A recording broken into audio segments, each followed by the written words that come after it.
हम लोग इस क्लास में कठिन इंग्लिश को पढ़ना सीखेंगे और मैं आपको वो तरीका बताऊंगा कि इंग्लिश के कैसे कठिन कठिन शब्दों को पढ़ा जाता है। मेरी गारंटी है कि इस वीडियो को देखने के बाद आपको इंग्लिश पढ़ने में दिक्कत नहीं होगी।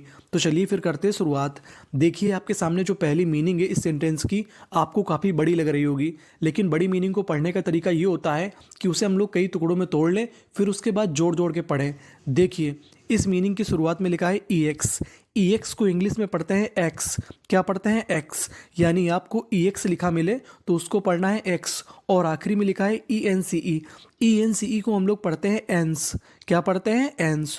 तो मीनिंग बनी हमारी x P E P R आई री। तो पूरी meaning experience. Experience. Experience. Experience का मतलब होता है अनुभव। एंड एंड एंड का मतलब होता है और। अब देखिए जो आगे वाली मीनिंग है उसके शुरुआत में लिखा है ई एक्स, और मैंने बताया कि ई एक्स को क्या पढ़ना है हमें? X.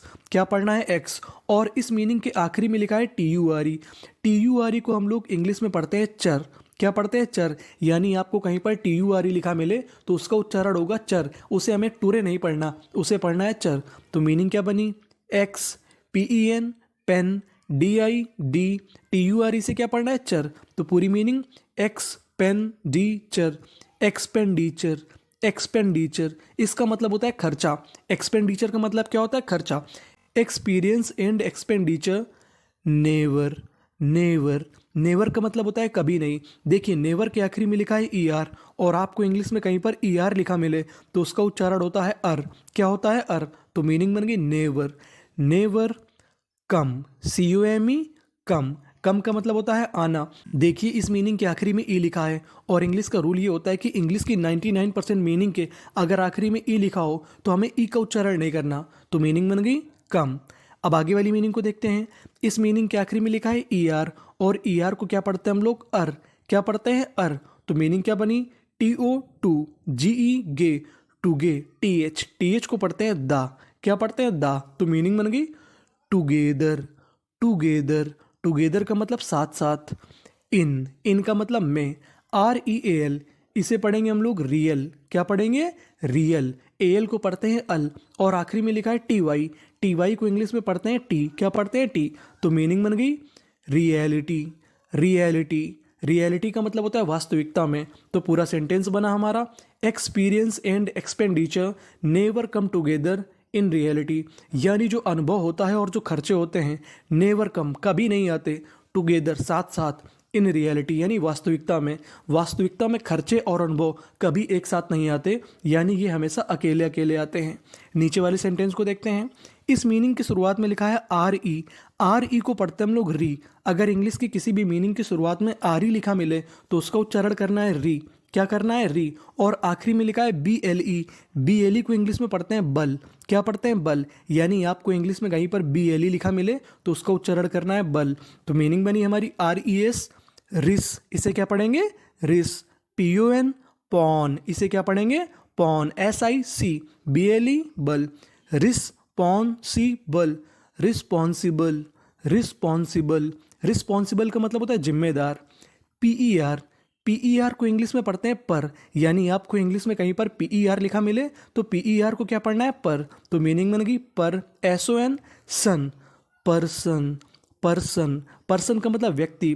Responsible person A L all वी A Y S ways. Ways. Always. Always. Always का मतलब हमेशा। टी डबल ओ के टुक। टुक। टुक का मतलब लेना।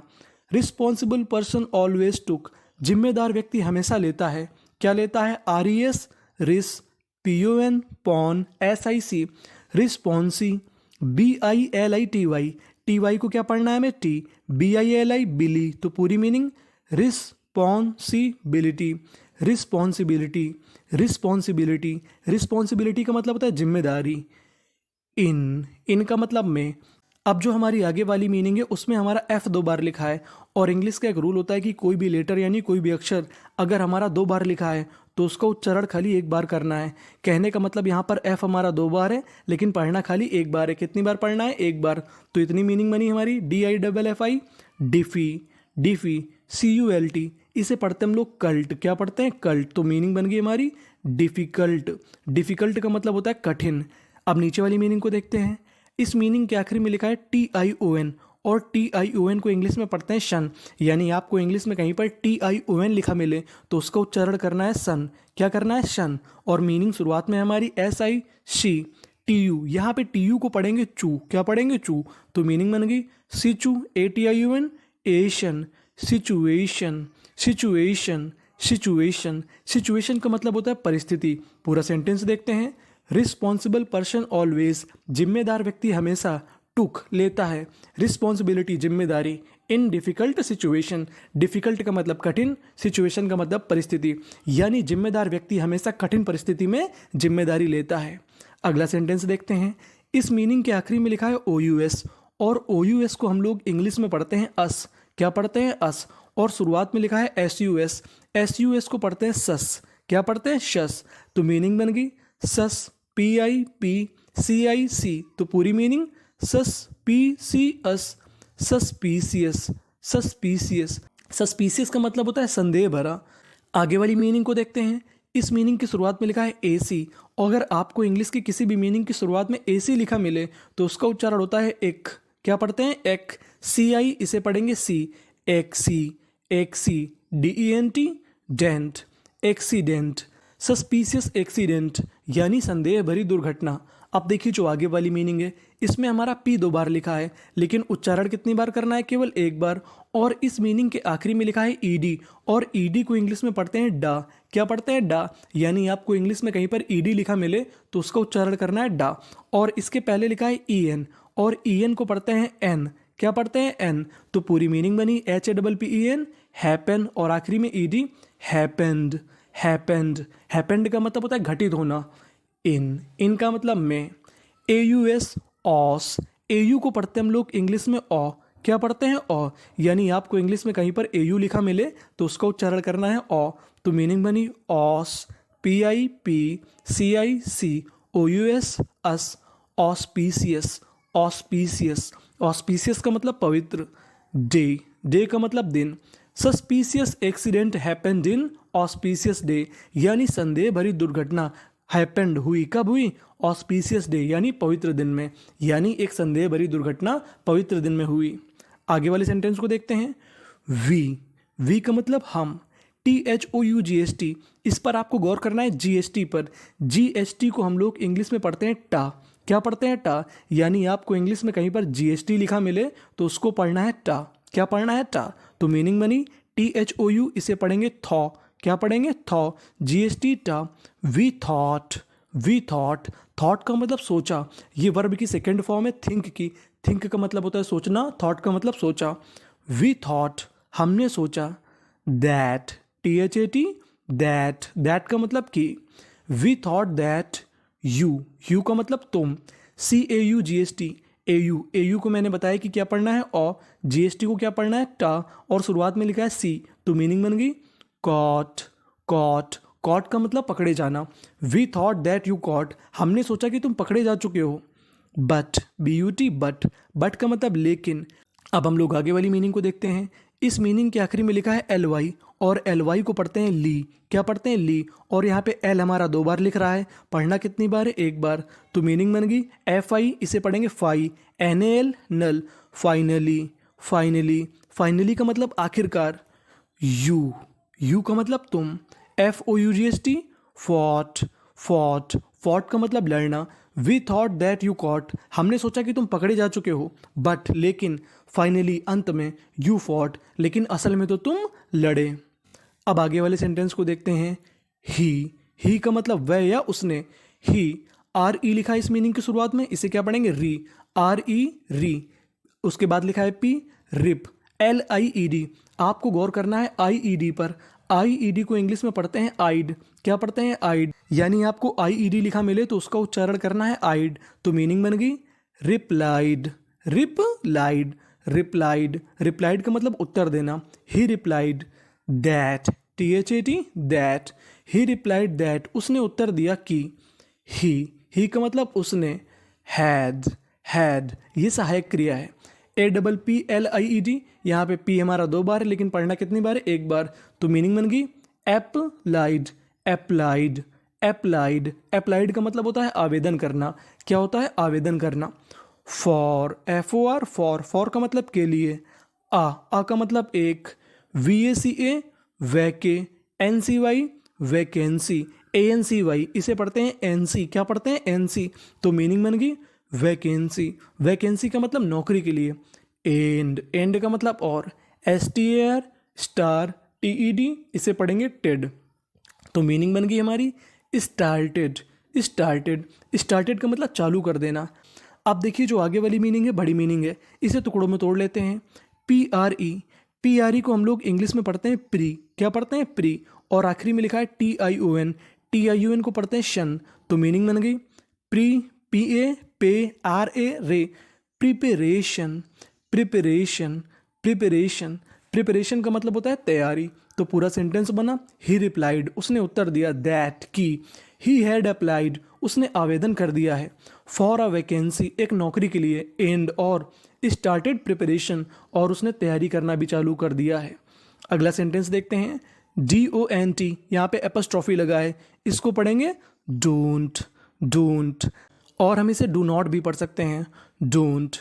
JUDGE, इसे पढ़ते हैं जा। यानी आपको इंग्लिश में कहीं पर DGE लिखा मिले तो उसका उच्चारण होता है जा। तो मीनिंग बन गई जज। डोंट जज अ मैन, किसी भी व्यक्ति को जज ना करो यानी अनुमान ना लगाओ। विथ का मतलब के साथ। हिज, उसके। क्लॉथ्स, क्लॉथ्स, उसके कपड़ों से। डोंट जज a man with his clothes, यानी एक व्यक्ति को उसके कपड़ों से अनुमान मत लगाओ। PER, पर, इसे क्या पढ़ेंगे? पर। CEP, सेप। TION, शन। परसेप्शन, परसेप्शन, परसेप्शन का मतलब होता है अवधारणा। Perception, might. MIGHT, might. GST को क्या पढ़ते हैं? टा। माइट हो सकता है। Change, CHANGE, change. चेंज का मतलब परिवर्तित हो सकता है।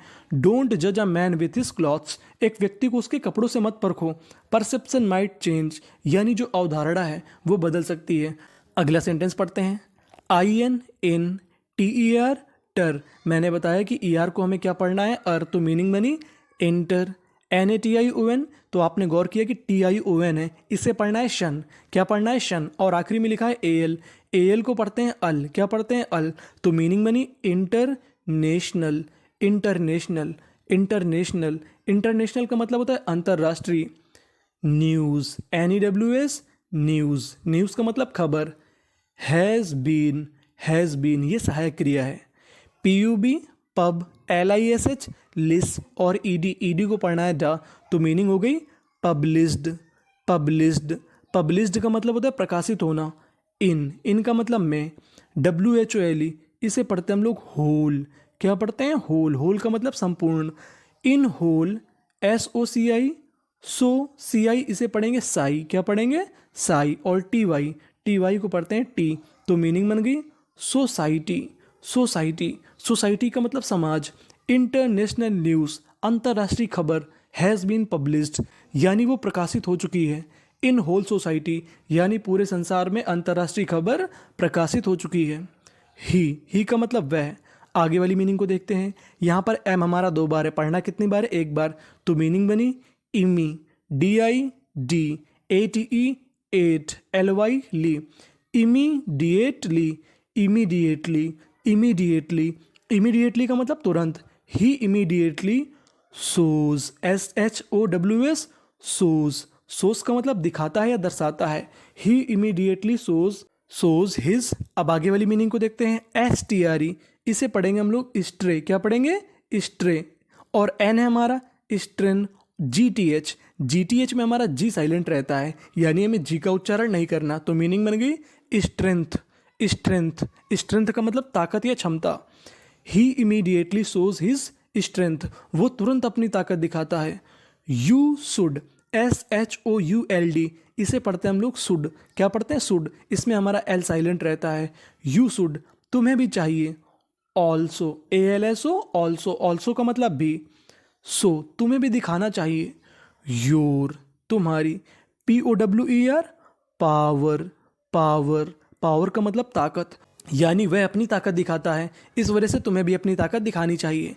अब हम लोग एक काम करते हैं कि सारे सेंटेंसेस का एक बार फिर से रिवीजन कर जाते हैं, फिर से पढ़ जाते हैं। Experience and expenditure never come together in reality. Responsible person always took responsibility in difficult situation. Suspicious accident happened in auspicious day. We thought that you caught, but finally you fought. He replied that he had applied for a vacancy and started preparation. Don't judge a man with his clothes. Perception might change. International news has been published in whole society. He immediately shows his strength. You should also show your power. Thank you for watching.